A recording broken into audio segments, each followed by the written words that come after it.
Сослушувањето на двајцата обвинети Горан Груевски и Никола Бошковски е одложено за во вторник, дознава Нова ТВ. Според наши извори, Груевски и Бошковски на сослушувањето се појавиле со адвокат, но наводно не зборувале англиски.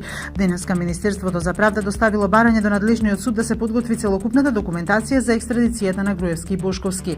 Според грчките власти, екстрадицијата би требало да се случи на крајот на ноември или почетокот на декември, до кога двајцата ќе останат во притвор.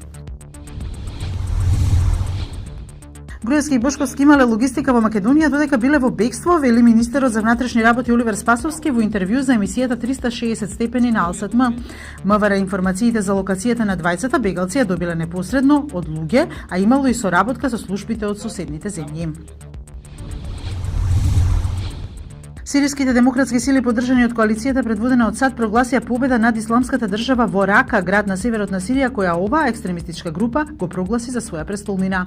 Портпаролот и командант на сириските демократски сили Талал Сило на пресконференцијата што се одржа на стадионот кој исламската држава го претвори во затвор, истакна дека тероризмот е победен и дека власта официјално е предадена на локалниот совет.